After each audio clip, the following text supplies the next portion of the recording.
আসাম বন্যার ত্রাণের টাকা পায়, বাংলা পায় না। বাংলায় শুধু জল ছেড়ে দিয়ে বন্যা করে দিয়ে খালাস, আর তারপর ভোটের অঙ্ক অন্য কথা বলবে, তখন সময়টা অন্য হয়ে যায়। আমি এটা বলতাম না, কিন্তু বাধ্য হয়ে বলছি। ভোটের অপর কাজ জনগণের সেবা করা। সেবার পরিবর্তে জনগণের পরিষেবা না দিয়ে নিজেদের পরিষেবা করছি। I am sorry to say. এবং তাই ডিএমএসপিদের যেটা আমি বলতে চাই যে আপনারা এখন থেকে দেখুন, যেগুলো লো ল্যান্ড আছে, কাঁচা মাটির ঘর আছে, যেটা সিএস আপনাদের অলরেডি বলেছেন, যেখানে পুকুর বেশি আছে, মানে ওই স্রোতের জল আসছে,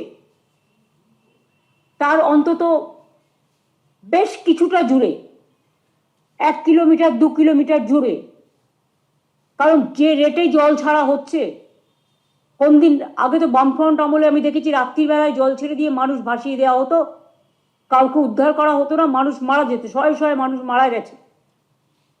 আমরা এখন মনিটরিং করি বলে এটা লক্ষ্য রাখি, কিন্তু আমাদের কাজ হচ্ছে।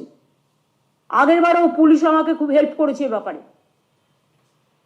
এখন থেকে ডিএমএসপিদের বলবো, সব বিডিওকে, আইসিদের, ওসিদের, কমিশনারেটকে, অল যারা অ্যাডমিনিস্ট্রেশনের অফিসার আছে, মেবি সিভিক অর পুলিশ, সবাইকে মাইকিং করে লো ল্যান্ডে যারা আছেন তাদের শেল্টার ক্রিয়েট করে, আশেপাশে যে বাড়ি আছে, রিলিফ সেন্টার আমরা কিছু কিছু অঞ্চলে করেছি, অনেকগুলো করেছি, কিন্তু যে যে অঞ্চলে রিলিফ সেন্টার নেই সেখানে আশেপাশে পাকা বাড়ি কি আছে গভর্নমেন্টের দেখে নিন, দেখে নিয়ে সেখানে তাদের নিয়ে এসে রাখুন এবং তাদের রিলিফ দিন, যতদিন পর্যন্ত তারা বাড়ি ফিরতে না পারবে, এবং বাড়ি ফিরলেও স্বাভাবিক জীবনযাত্রা পূর্ণ করতে না পারবে, ততদিন কিন্তু আমাদের রিলিফ ওয়ার্কটা চালিয়ে যেতে হবে।